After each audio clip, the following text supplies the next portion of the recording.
Hello दोस्तों, Australia जाना हो चुका है आसान। सही सुन रहे हैं। बात करूंगा मैं कि इस वीडियो में कैसे आसान हो गया ऑस्ट्रेलिया जाना, किन बच्चों के लिए आसान है, किस तरह से आप जा सकते हैं, एलिजिबिलिटी क्राइटेरिया क्या चाहिए जो अगर आप ऑस्ट्रेलिया में स्टडी के लिए जा रहे हैं। ये सारी बातें हम इस वीडियो में डिस्कस करेंगे। सो नमस्कार, मैं अरविंद ठाकुर। आज आपसे ये सारी डिस्कशंस कंप्लीटली की जाएगी। सबसे पहले हम ये बात करेंगे ऑस्ट्रेलिया जाना आसान हो चुका है वो कैसे। एलिजिबिलिटी क्राइटेरिया की बात करूँगा। इसमें मैं ये बताऊँगा कि एकेडमिक्स क्या होनी चाहिए, आपका जो है फंड्स कितने चाहिए, सोर्स ऑफ इनकम रेगुलर कितनी चाहिए, यूजी के लिए क्या रिक्वायरमेंट रहेंगी, पीजी के लिए क्या रिक्वायरमेंट्स रहेंगी, ये सारी डिस्कशन इसमें करेंगे। बात करते हैं जी एकेडमिक्स रिक्वायरमेंट्स। सो यूजी के लिए अगर आपने अंडर ग्रेजुएशन कोर्स करने जाना है ऑस्ट्रेलिया के अंदर, आपकी जो है परसेंटेज सीबीएसई बोर्ड से आपकी एक तो एजुकेशन होनी चाहिए, परसेंटेज उसमें आपकी 70% से अबव होनी चाहिए। एक बात और, आपकी जो क्वालिफ़िकेशन है, आपकी जो +2 है मेडिकल या हो आपकी नॉन मेडिकल, या आपने कंप्यूटर स्ट्रीम भी आपकी पढ़ी हो, फिर आपका जो वीज़ा है बड़ी आसानी से आपको मिल सकता है ऑस्ट्रेलिया के अंदर। ये तो बात होगी जी अगर आप यूजी के लिए जा रहे हैं। आपकी +2 में फिर से दोहरा रहा हूँ, आपकी +2 non medical stream, physics chemistry math, आपका बायो, आपने आईटी यानी कंप्यूटर साइंस। अगर आपके पास ये सब्जेक्ट्स हैं, आप यूजी में जाएं इनकी रेलिवेंस फील्ड में। मेडिकल का स्टूडेंट्स है तो बीएससी नर्सिंग या कोई मेडिकल का और भी कोर्सेज, बहुत सारे कोर्सेज हैं, आप सारे सर्च कर सकते हैं। सो इस वीडियो में मैं ये कोर्सेज़ की ज़्यादा डिटेल में बात नहीं करूँगा। अगर आप चाहते हैं मैं डिटेल्स में भी बात करूं तो इसके लिए नेक्स्ट वीडियो में आपके लिए ज़रूर लेके आऊँगा। सो यूजी के लिए अगर आपके ये सब्जेक्ट्स हैं, आपको वीज़ा में कोई दिक्कत नहीं होने वाली। अब मैं बात करूंगा पीजी के स्टूडेंट्स की कि पीजी में अगर आपने जाना है, यहाँ पे आपने यूजी कर रखी है, अब आप पीजी के लिए जाना चाहते हैं, आपके एलिजिबिलिटी क्राइटेरिया क्या होने चाहिए। तो इंडिया के अंदर आपकी 60% अगर यहाँ पे क्वालिफिकेशन आपकी यूजी आपने 60% स्कोर से आपने कंप्लीट की है, सो आप अब पीजी के लिए जाना चाहते हैं, आपकी परसेंटेज सबसे पहले 60% होनी चाहिए। आपकी स्टडी में गैप ना हो, सबसे अच्छी बात यही होती है। दूसरी बात, अगर आपकी स्टडी में गैप है भी तो आपका प्रॉपर जॉब रेलिवेंट एक्सपीरियंस होना चाहिए। इट मीन्स आपने जहाँ पे जॉब करी है, आप अपना एक्सपीरियंस दिखाएं, सैलरी अकाउंट में दिखाएं, यूनिवर्सिटी की जीटी में ये सारे पॉइंट्स आते हैं उनको फॉलो करें, उनको बताएं कि मैंने जॉब यहाँ पे करी है, अब मैं ये फर्दर कोर्स करने जा रहा हूँ या जा रही हूँ। अब कोर्सेज कौन कौन से हो सकते हैं जिनमें वीज़ा में 100% वीज़ा, जो कहते हैं मुझे बड़ी पूछा जाता है कि सर मेरा 100% वीज़ा आ जाएगा, जो हम 100% की बात करते हैं। हालांकि 100% इमिग्रेशन इंडस्ट्री में कुछ नहीं होता। 100% का मतलब ये होता है कि चलो वीज़ा की रेशो की बात करूँ मैं, 90 से 100 के बीच में 99% हो सकती है इसमें। सो आप अगर जाते हैं ऑस्ट्रेलिया के अंदर, आपके कोर्सेज पीजी के लिए क्या क्या होने चाहिए। सबसे पहली बात, आपके पास कोई हेल्थ से रिलेटेड कोर्स हो, आप कंप्यूटर साइंस में जा रहे हैं, आप वहाँ पे कोई इंजीनियरिंग की स्ट्रीम में जा रहे हैं, आप हॉस्पिटलिटी मैनेजमेंट के कोर्सेज में जा रहे हैं।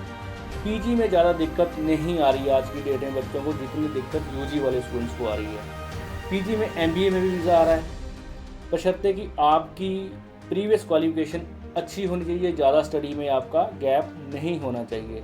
सो मैं ये मान के चलता हूँ कि पीजी वालों के लिए ज़्यादा अच्छी ऑप्शंस हो सकती हैं अगर आप पीजी के स्टूडेंट्स हैं और मास्टर्स करना चाहते हैं वहाँ पे। सो ये तो बात होगी परसेंटेज की। अब मैं बात करूँगा आपकी आइल्स की रिक्वायरमेंट क्या होनी चाहिए जिससे आपका आसानी से वीज़ा आ सकता है। आइल्स में अगर आप यूजी के स्टूडेंट हैं, कोशिश करें आपके 6 ईच बैंड हों। आज की डेट में मैक्सिमम यूनिवर्सिटीज़ ने 6 ईच की रिक्वायरमेंट्स कर दी हैं। अगर आपके 6 नॉट लेस देन 5.5 बैंड है, सो मैं इसको ये नहीं बोलूँगा कि आपका वीज़ा रेशो अच्छा रहेगा। सो 6 ईच रिक्वायरमेंट रहती हैं। और ज़्यादा जैसे लाइक G8 की यूनिवर्सिटीज़ में जाते हैं, जो ग्रुप 8 की यूनिवर्सिटीज़ जिनको माना जाता है, उसमें आपकी 6.5 नॉट लेस देन 6 की रिक्वायरमेंट रहती है। तो अगर आपकी 6.5 नॉट लेस देन 6 बैंड है, कोई दिक्कत नहीं आपको होने वाली। आइल्स के को लेकर आपका वीज़ा आसानी से आ सकता है। अब मैं बात करूंगा मास्टर के स्टूडेंट्स की आइल्स की रिक्वायरमेंट। मास्टर्स के स्कूल स्टूडेंट्स के लिए भी आज की डेट में 6.5 नॉट लेस देन 6 की रिक्वायरमेंट्स रहती है बहुत सारे कोर्सेज़ के लिए। अगर आप हेल्थ के कोर्सेज़ के लेते हैं 7.5 नॉट लेस देन 7, कंप्यूटर्स का कोर्स लेते हैं फिर भी 6.5 नॉट लेस 6 की रिक्वायरमेंट रहती है। कई बार क्या होता है कुछ कोर्स स्पेसिफिक होते हैं, लाइक टीचिंग के कोर्सेज़ हैं तो 7 इंच की रिक्वायरमेंट्स रहती हैं। डिपेंड ऑन द कोर्स ये रिक्वायरमेंट्स यूनिवर्सिटीज़ ने अपनी अपनी वेबसाइट्स के ऊपर मेंशन कर रखी हैं।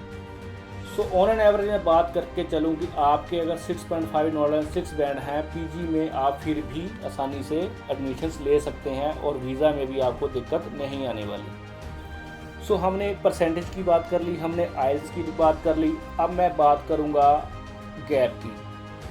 सो जो स्टूडेंट्स +2 25 पास आउट हैं और यूजी के लिए जाना चाहते हैं उनके लिए तो अभी तक फ़िलहाल की डेट में ब्राइट ऑप्शन हैं कि आप यूनिवर्सिटीज़ को चूज़ करें, आप एडमिशन लें और वीज़ा अपना आसानी से लें। अब मैं बात करूंगा जिन्होंने यूजी यहाँ पे कर रखी है और पीजी करना चाहते हैं। यूजी में अगर आपका गैप है 2 साल का है 3 साल का है चलेगा, बट आपको एक्सपीरियंस प्रॉपर दिखाना पड़ेगा। एक्सपीरियंस के अंदर आपको अपने जहाँ पे एम्प्लॉयर के पास आपने काम किया है उसकी मेल आईडी हो, फ़ोन नंबर हो, अगर वेरीफाई यूनिवर्सिटी करे वो वेरीफाइएबल हो। अगर वो वेरीफाइएबल नहीं है तो कोई चांसेस नहीं है आपका वीज़ा आ जाए, क्योंकि आज की डेट में यूनिवर्सिटीज़ भी वेरीफाई करती हैं, एम्बेसी भी वेरीफाई कर रही है मेल करके। सो आपका अगर गैप है आप प्रॉपर उसको वेरीफाइएबल है देन इट्स ओके, वीज़ा में कोई दिक्कत नहीं आने वाली। सो हमने एकेडमिक कर लिया, गैप कर लिया, परसेंटेज देख ली। अब मैं कोर्सेज़ की बात करूं, कोर्सेज़ मैंने आपको बता दिए। अगर आपकी मेडिकल स्ट्रीम से है, आपने फिजिक्स केमिस्ट्री मैथ करी है, कंप्यूटर्स करी है, आपके आइल्स में 6.5 नॉट लेस 6 बैंड है, यूनिवर्सिटीज़ को चूज़ कर रहे हैं, आपने रेलिवेंट कोर्स लिया है, कोई दिक्कत नहीं आने वाली। सेम सिनेरियो मास्टर्स के स्टूडेंट्स के लिए है, कोई दिक्कत नहीं आने वाली। सबसे बड़ी दिक्कत की मैं बात करूंगा फंड्स को लेके कि फंड्स की क्या रिक्वायरमेंट्स आपको रहती है। दूसरी बार रेगुलर सोर्स ऑफ इनकम की बात करूंगा। दोस्तों सबसे बड़ी प्रॉब्लम ही यहीं आती है स्टूडेंट्स के यहाँ पे बैंड्स आ गए, स्टूडेंट्स की परसेंटेज अच्छी आ गई, सो स्टूडेंट सोचता है कि मेरा तो ऑस्ट्रेलिया का वीज़ा आ गया। अब ट्रिकी पॉइंट ही यही है, आप इसको ध्यान रखें। सोर्स ऑफ इनकम सबसे बड़ी आज की डेट में बड़ी की फैक्टर बन चुका है ऑस्ट्रेलिया वीज़ा के में। अगर आप फंड्स हो जाते हैं, एजुकेशन लोन मिल जाता है, या कोई बहुत सारे कंसल्टेंट भी आज की डेट में बात करते हैं कि मैं फ़ंड्स करवा दूंगा, तो सबसे बड़ी बात यही आती है कि फ़ंड्स अगर कोई कंसल्टेंट करवा भी देगा तो सोर्स ऑफ इनकम कैसे करेंगे। सोर्स ऑफ इनकम मैं फिर से आपको बताना चाहूँगा कि सोर्स ऑफ इनकम होते क्या हैं। तो लाइक अगर आप ऑस्ट्रेलिया जा रहे हैं, आपके पेरेंट्स आपको स्पॉन्सर करते हैं, मोस्टली पेरेंट्स ही करते हैं, कई बार बैंक्स कर देते हैं। सो पेरेंट्स की जो है रेगुलर इनकम होनी बहुत ज़रूरी है। Regular income in the sense कि आपके पेरेंट्स की कंटिन्यूसली 3 साल आपके पेरेंट्स की 10 से लेके 15 लाख के बीच में रेगुलर इनकम होनी बहुत ज़रूरी है। अगर आपके पेरेंट्स जॉब करते हैं तो आपके फादर की ये लगा के चले, अगर सैलरीड इनकम है तो 10 से 15 लाख की इनकम होनी चाहिए। शो कैसे कर सकते हैं आप एम्बेसी को, आपके पेरेंट्स के फॉर्म 16 हो सकते हैं अगर जॉब करते हैं, आपकी ITR भरी होनी चाहिए प्रॉपर टाइम पे। सो कोई दिक्कत नहीं आपको आने वाली, बड़े आराम से आसानी से ऑस्ट्रेलिया का वीज़ा आ जाता है। अब बात करते हैं जिनके पेरेंट्स बिजनेस करते हैं। सो बिजनेस करते हैं तो बिजनेस आपके पेरेंट्स का रजिस्टर होना चाहिए, पेरेंट्स के करंट अकाउंट्स होने चाहिए। अब मैं बात करूंगा जिनके पेरेंट्स बिजनेस करते हैं। सो अगर आपके पेरेंट्स बिजनेस कर रहे हैं, आपके पेरेंट्स का प्रॉपर रजिस्टर्ड बिजनेस होना चाहिए, बिजनेस के डॉक्यूमेंट्स होने चाहिए, लाइक करंट अकाउंट होने चाहिए। आप अगर उसमें रेगुलर इनकम भी दिखा रहे हैं, कई बार कहता है करंट अकाउंट्स होता है, करंट अकाउंट्स में इनकम ही नहीं होती। तो सबसे बड़ी दिक्कत यही है, यूनिवर्सिटी सारी चीज़ें चेक कर रही हैं, एम्बेसी सारी चीज़ें चेक करती है। ऐसा नहीं कि आपने करंट अकाउंट दिखा दिया जी आपका वीज़ा आ जाएगा। करंट अकाउंट्स के अंदर आपकी प्रॉपर इनकम, आपके लेन देन होने ज़रूरी है। बिजनेस तभी आपका माना जाएगा कि हाँ जी आपका बिजनेस है। अगर आपके पास ये बिजनेस प्रूफ है, सो आपके सोर्स ऑफ इनकम अगर आपके अगर फादर बिजनेस कर रहे हैं तो लगभग लगा के चलो ईयरली 15 लाख की इनकम आपके पेरेंट्स की है। सो इसको रेगुलर सोर्स ऑफ इनकम माना जाएगा। वो हर साल आपने पेरेंट्स ने पिछले साल भी 10 लाख से 15 लाख के बीच में इनकम करी है, या 20 लाख 15 लाख से ऊपर जितनी भी हो वो गुड पॉइंट्स है, वो अच्छे पॉइंट्स माने जाएंगे। मीन्स 10 लाख से ऊपर आपकी जो है इनकम्स होनी चाहिए रेगुलरली 3 साल, फिर तो आपको कोई दिक्कत नहीं आने वाली। सो अब बहुत सारी दिक्कत क्या आती हैं एग्रीकल्चर वाली, क्योंकि एग्रीकल्चर वाली इनकम्स में क्या होता है कि जितनी जमाबंदी पे इनकम आई होती है, कई बार कहता है सीए सारी वही सारी इनकम के पार्ट्स को काउंट कर देता है। सो यूनिवर्सिटीज़ को भी पता है कि एग्रीकल्चर के खर्चे क्या हैं, किसानों की आमदन क्या है। सो एग्रीकल्चर में सबसे बड़ी दिक्कत यही आती है, कई बार कहता है कि जो ज़मीन है वो फादर के नाम पर होती है, ज़मीन दादे के नाम पर है, स्पॉन्सर कर रहा है पे फादर कर रहा है, ये सारी दिक्कतें आती हैं। सो कोशिश करें अगर आपके पास जेन्युइन सोर्स ऑफ इनकम है तभी आप ऑस्ट्रेलिया की फ़ाइल की तरफ जाएं। अगर आपके पास ये सारी चीज़ें हैं, जेन्युइन सोर्स ऑफ इनकम है, आप अच्छे एकेडमिक बैकग्राउंड से हैं, आप अच्छा कोर्स लेके जा रहे हैं, आपके पास प्रॉपर फंड्स हैं। फंड्स की बात करूंगा लाइक आपके पास 40 से 50 लाख के बीच में फंड्स होने चाहिए। एक मैं और इसमें पॉइंट ऐड करूंगा, बहुत सारे स्टूडेंट्स क्या करते हैं अपनी प्रॉपर्टी वैल्यूएशन रिपोर्ट नहीं लगाते। सो ये चीज़ ज़रूर लगाएं, इससे वीज़ा ऑफिसर को ये पता चलता है कि आप फाइनेंशियली कितने स्ट्रॉन्ग हैं। इससे ये पता चलता है कि आप जो घर वापस आएंगे या नहीं आएंगे, उसमें हम ये मेंशन कर सकते हैं कि मैं इंडिया के अंदर मेरी इतनी प्रॉपर्टी है, मैं अपनी प्रॉपर्टी छोड़कर ऑस्ट्रेलिया नहीं रहूँगा, मुझे वापस आना है। कोशिश करें अपनी जो सीए रिपोर्ट्स बना रहे हैं कम से कम 5 करोड़ से ऊपर की हो। कई बार स्टूडेंट्स आते हैं कि सीए रिपोर्ट्स होती नहीं है, वैसे ही उन्होंने बढ़ाई होती है, प्रॉपर्टी वैल्यूएशन कराई होती है। सो सीए रिपोर्ट्स के साथ साथ अपनी प्रॉपर्टी वैल्यूएशन को भी प्रॉपर तैयार रखें। सो अगर आपके पास ये सारी चीज़ें हैं, आपका एकेडमिक बैकग्राउंड है, अच्छे कोर्स में जा रहे हैं, आपका वीज़ा बिल्कुल आसानी से आएगा, कोई दिक्कत ही नहीं आएगी। अब मैं बात करूँगा उन स्टूडेंट्स की जो स्टूडेंट्स अभी भी इस होपिंग में हैं कि मेरी परसेंटेज अच्छी है, मेरा आइल्स का स्कोर अच्छा है, अब मैं किसी कंसल्टेंट के पास जाऊंगा, उससे मैं पैकेज कर लूँगा, वो मेरे फंड भी दिखा देगा, वो पता नहीं कैसे करके मेरी सोर्स ऑफ इनकम भी कर देगा और मेरा ऑस्ट्रेलिया का वीज़ा आ जाएगा और मैं ऑस्ट्रेलिया चला जाऊंगा। सुनने में बहुत अच्छा लगता है, पहले जो हो गया वो हो गया। आज की डेट में बहुत सारे स्टूडेंट्स ऐसे बैठे हैं जो 6-6 महीने से वेट कर रहे हैं कि मेरी अभी सीओ ही नहीं आई, मेरी इन्वेस्टमेंट एजेंट फाइल नहीं लॉन्च कर रहा। वो क्यों? वो सारे यही रीजन हैं। पहले क्या होता था, वो चीज़ें चल जाती थी। आजकल एआई आपको ट्रैक कर रहा है, कोई भी कंसल्टेंट आपके फंड्स लगा रहा है, आपकी सोर्स ऑफ इनकम रेगुलर करके बना रहा है, चल ही रही, आपकी फाइल्स उसी के पास रुकी है। सो अपना टाइम वेस्ट करने की बजाय अगर आपको लगता है कि आपका कंसल्टेंट काम कर सकता है, फिर तो अलग बात है, उम्मीद आपके ऊपर आपने रखनी है। हम तो ऐसे उम्मीदों, झूठी उम्मीदों को बच्चों को नहीं रखते। अगर आप फिर भी लेके बैठे हुए हैं कि मेरा कंसल्टेंट काम कर देगा, then it's up to you, तो मैं इसमें ज़्यादा बातें आपसे नहीं करूँगा। फिर भी मैं एक बात और करूँगा कि 6-6 महीने जैसे आपने अभी टाइम वेस्ट किया, आप ये उम्मीद रखें कि मेरा ऑस्ट्रेलिया का वीज़ा नहीं होने वाला। अगर चलो वीज़ा आ भी गया, वहाँ जाकर भी आपके अकाउंट्स चेक हो रहे हैं। बहुत सारे स्टूडेंट्स को ऑस्ट्रेलिया ने वापस भेज दिया कि भाई जाओ अपनी कंट्री वापस करो, जो आपने हमें फंड्स दिए थे वो वेरीफाई नहीं हो रही। आपने कल को पीआर डालनी है, कल को कोई कोर्स चेंज करना है, आप कई बार क्या होता है कि स्टूडेंट गलत कोर्स में आ जाता है, मुझे कोर्स कोई और चेंज करना है, तो दिक्कतें आती हैं। स्टूडेंट सारी उम्र नहीं सेटल हो पाता।